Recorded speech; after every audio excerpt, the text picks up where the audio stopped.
फुटपाथवरील अतिक्रमणावर महापालिकेनं हातोडा चालवलाय। कोल्हापुरात अतिक्रमण विरोधी पथकाने ही कारवाई केली आहे। जेसीबीद्वारे अतिक्रमण काढण्यास सुरुवात करण्यात आली आहे। याचाच आढावा घेतलाय आमचे लोकशाही मराठीचे प्रतिनिधी सतेज औंधकर।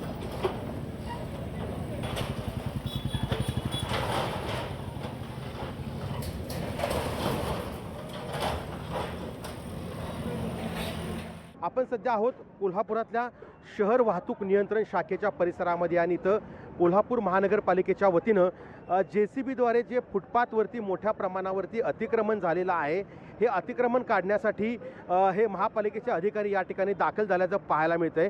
खरं तर मोठ्या संख्येनं या ठिकाणी हे अतिक्रमण पाडण्याचं काम जे आहे ते युद्ध पातळीवरती सुरू करण्यात आलेलं आहे आणि आपण या दृश्यामधून पाहतोय या ठिकाणी असणारे जी दुकानं आहेत आणि फुटपाथवरील विशेषतः जे अतिक्रमण आहे ते या ठिकाणी काढलं जातंय आणि महापालिकेचे जे अधिकारी आहेत ते या ठिकाणी खरं तर काम करताना पाहायला मिळतंय। काय सांगाल साहेब, नेमकी काय कारवाई सुरू आहे? कारवाई चालू आहे अतिक्रमणची, ज्यामध्ये जे स्टेट बँकमध्ये जे एवढे जागा आहेत रिकाम्या तेवढ्या करण्यात चालू आहेत। कधीपासून कारवाई सुरू झाली? सकाळी 11 वाजता कारवाई चालू झालेली आहे। मोठ्या प्रमाणावरती जे फुटपाथवरती अतिक्रमण होतं हे अतिक्रमण काढण्याचं काम जे आहे ते या ठिकाणी सुरू असल्याचं आपल्याला दिसून येतंय। ही कारवाई कोल्हापूर शहरात सगळीकडं राबवली जाणार असल्याचं या ठिकाणी महापालिकेचे जे आरोग्य अधिकारी आहेत, विशेषतः महापालिकेच्या अतिक्रमण विभागाचे अधिकारी आहेत, यांनी या ठिकाणी आपल्याला सांगितल्याचं पाहायला मिळतंय।